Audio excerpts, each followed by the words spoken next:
In this series, I'm starting over as a broke level 1 player with the goal of becoming a GTA Online veteran. But in order to do so, I'll have to complete every objective on this list while having a limit of 2 hours a day to play. So with that being said, welcome back to another episode of Rags to Riches 2-hour edition. In today's episode, I'm going to be buying one of my favorite businesses in all of GTA Online, and I'm going to be making money with it. And the business is Vehicle Cargo. Now, in order to access Vehicle Cargo, you first have to have a CEO office, which we already have. And then we have to go and purchase a vehicle cargo warehouse. Now there are quite a few. I don't necessarily think there is a best location. I'm just going to go with the cheapest one, which is right here for 1.5 million. I'm not going to worry about the aesthetic upgrades. We're just going to buy it flat out. There you go, 1.5 million. Now, as you can see, I do have around 5.5 million, or at least did. I got that from doing Cayo Perico Heists and doing a handful of MC Business Cell missions. I'm actually recording this on Wednesday right before the weekly update, but that is how I made all my money. So we have purchased it, and now we can source a vehicle. Now, for those of you who may not know, the way Vehicle Cargo works is you go out, you steal vehicles, you bring them back to the warehouse, and then you could sell them for a profit. Now, there are 3 different ranges of vehicles or qualities of vehicles: standard, mid, and top range. And of course, top range will make you the most amount of money. Now, when sourcing a vehicle, it is going to be random. You can't decide which one you're going to get between standard, medium, and top range. But there is a trick to make sure you get top range every single time. But unfortunately, we have to do some things before that. So right now, we're just going to have to source the vehicles that we get. And as you can see, the first one we get is a standard range car. We're going to have to go pick up the Turismo R and then bring it to the vehicle warehouse. Now, for the most part, these source missions are very easy, but there is a trick we could use, which we will use later in this video, that makes it a lot easier. But for now, I'm just going to do this the normal way. So for this one, there's going to be, or one of these cars is the car we have to steal. It looks like it's going to be the blue one. I got to take out the drive. Okay. I failed that miserably. Okay, we finally got him. I don't know how that took so long, but we can now steal the Turismo R.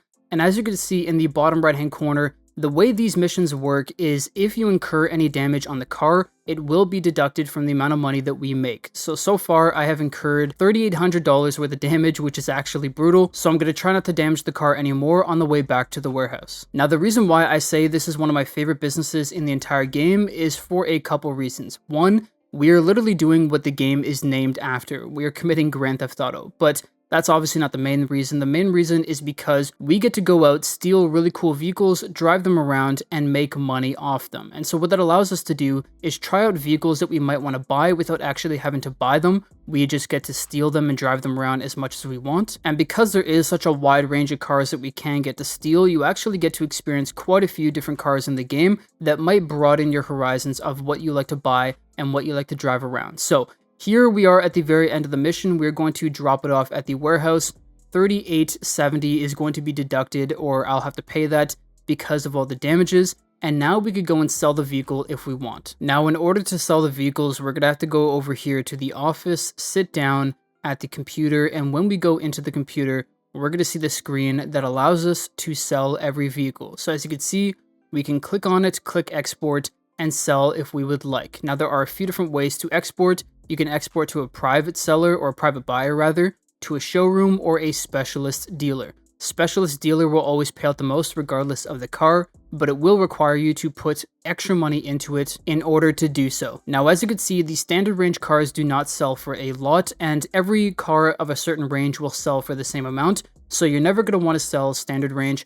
The only car we are going for is top range. Now, like I said earlier, there is a way to guarantee that you will get top range, and the way to do that is to fill up your warehouse with 10 standard and 10 mid-range cars. And the reason for that is because you cannot get any duplicate source missions. So once you've sourced and stored every type of standard and mid-range car, the only source missions you can get are top range source missions. Now, of course, that does mean that you have to keep sourcing until you get 10 of each, which will take time. But once you do, you can then always source top range vehicles, and each top range vehicle will sell for a profit of $80,000 every time, or 130 in public sessions. So that's the goal for today. We're going to keep doing source missions and hopefully get a few top range vehicles to sell and make tons of money with. But as I said earlier, there is one trick we could use to make the source missions a lot easier, and that is going to be to buy a cargo bob. And the reason for that is the cargo bob will allow us to attach onto cars and fly them around, which will reduce the amount of damage we take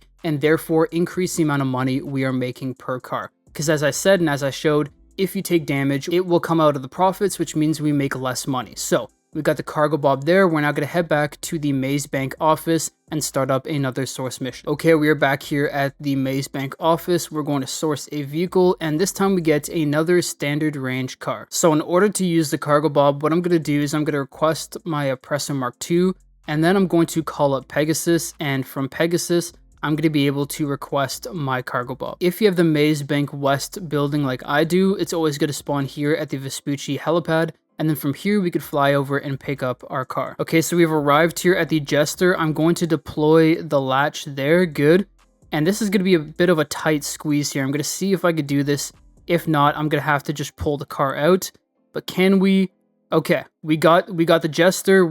I'm destroying it that way, but only, as you can see, $720 in damage, not bad. And now if we fly it back and don't hit anything on the way, we are going to have only that much in damage, which is amazing. Now doing this does take longer than going, picking up the car and driving it back to the warehouse, but it is a way to make some extra money. Okay, so here we are at the warehouse. All we have to do is lower down. There you go, that is the mission done. Also, I should mention that there is a short cooldown between source missions. In this time, you could do stuff like a payphone hit or something else like that, but I personally just wait it out and then do a source mission right after. Okay, source mission number 3. Can we please get a top range vehicle? Crossing our fingers here. What is it? They're not even telling us. Okay, well, the source mission bugged out and it restarted the cooldown, so I had to wait another 3 minutes, but let's get into another source mission.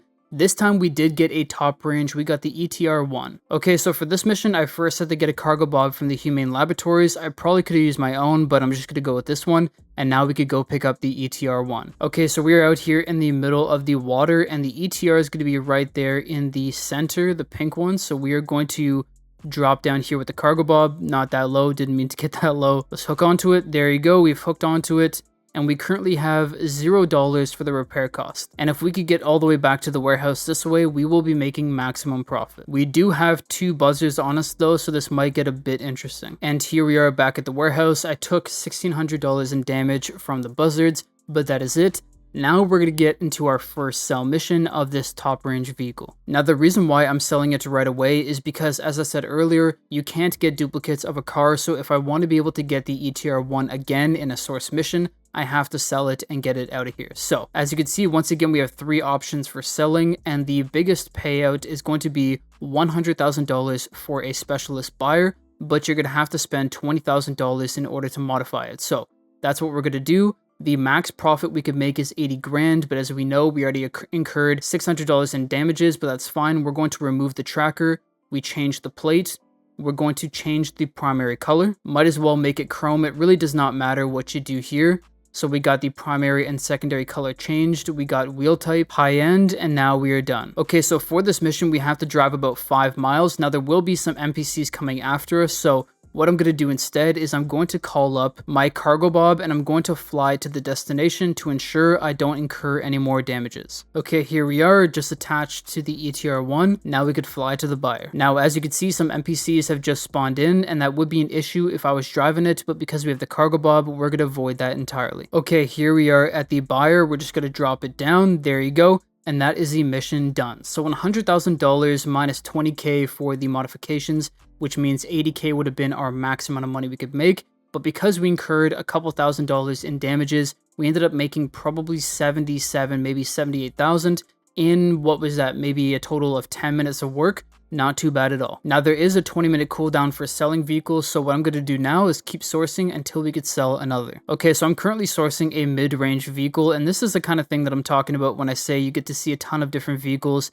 and you get to see different vehicles that are outside of what you would normally get. This car looks crazy with all the mods and everything. This is why this is by far one of the best businesses, at least in my opinion. Okay, it's been a while, but we finally have another top range vehicle. This time it's going to be the Reaper. Okay, so the car is right down here. I'm going to drop down. I'm probably going to be shot at, but I have my snacks open just in case. The Reaper is right there. It is the green car. Can I finally hook onto it? There you go. We got the Reaper. Now we could just fly back to the warehouse and we are done. Okay, the cargo bob is barely hanging on, but we did make it. There you go, and I believe we took 0 damage. Now, last time we did the cell mission, I did it in an invite-only session and only made about 80k, but this time I'm going to do it in a public lobby with multiple people. That way I could get the high demand bonus and make up to $130,000 profit. Actually, scratch that, I completely forgot we had a cooldown, so I'm going to go do more cell missions and then come back in 9 minutes. Okay, so it's been a little while, but I was doing a handful of source missions, as you could see, while waiting for the cooldown, the selling cooldown to end. We could now do another cell mission, and this time I'm doing it in a full public lobby. I'm once again going to sell to a specialist dealer, so we're going to pay 20k to modified, and now we're going to do the cell mission. Now, I didn't even realize I should have removed the underglow, but I tried to make the vehicle as hard to see as possible, although that doesn't really matter now that I have the underglow. So what I'm going to do instead is I'm going to go over here to CEO abilities and use Ghost Organization, $12,000. It does eat into the profits, but it will take us off the radar for up to 3 minutes, which should be enough time to deliver the vehicle. Now, the best thing about selling in public lobbies is we aren't going to get any AI or any NPCs trying to shoot us and destroy the vehicle, so we're not going to have to worry about damage that way, but we do, of course, have to worry about other players in the session that might take us out. But for the most part, we should be okay. Okay, there was an explosion right behind me. I guess somebody is onto me, so I'm going to try to finish this mission quickly, but this might not end well. Okay, I could see somebody in the Oppressor right there. It looks like they're flying away, so hopefully we're good to go, but that bad turn that I just took did cause some damage. Okay, they're right there with the Oppressor. We are going to have to go. I took the wrong turn. I'm screwed. They're definitely coming after us. I could just load into a new invite-only session, but I'm going to lose the vehicle anyway, so I'm going to try to lose them. Can we get... Okay, they're on our tail. This is intense. They're on our tail. Okay, can we do this? Can we do this? We only have a little bit further to go. They're still on us. They're still on us. Let's take a turn here. How are they missing us every single time? This is crazy. Okay, I don't need NPCs working against me here. Let's go. Okay, we're going to have to pass by another player in the session. Hopefully they don't realize us or notice us. Good. We only have a little bit further to go. We're taking a bunch of damage, but it is what it is. That is not the right home. And we have made it. Luckily, we only somehow took $1,000 worth of damage, but you will see here that we're going to be rewarded with 150k roughly for selling in a public lobby. And that was intense. We almost got taken out, but there you go. 148,000, and because I didn't incur any damages during the source mission, it means that that was $148,000 profit. That is that simple. The source mission and cell mission combined took about 7 minutes or so. So when you get things going, you could really make a lot of money for your time. But of course, because of the cooldown and because it does take some time to set up in order to get the top range vehicles every single time, it is not the best way to make money, but it is a very fun way to make money. Anyways, we got 25 minutes left, so I'm going to go do some more source missions so that we could hopefully get a few more top range vehicles. Now, although I do have enough time to do one more source mission, I'm not going to be able to do another cell mission, so there's no real point in showing only source missions. So with that, let's go here and let's check out the computer and see how many of each vehicle we have sourced so far. So in total, we have 10 vehicles here, one of which is top range. So I've currently sourced 9 of the 20 vehicles I believe I need to source between standard and mid-range in order to get only top range vehicles after that. So last time, I'll reiterate it in case I didn't explain it well before, you have to get all of the standard range vehicles and all of the mid-range vehicles in your warehouse here and not sell any of them. And once you've done that, you'll then only source top range vehicles because you cannot source duplicate vehicles. So that's the way it works. Eventually I will work up to that, and when I do, I will be able to make roughly 80 to 130,000 per car. But with that, that is all for today's episode. We got another thing checked off the GTA Online checklist, and I hope you guys did enjoy. If you did, push up a like. If you're new, subscribe. I will see you in the next one. Peace.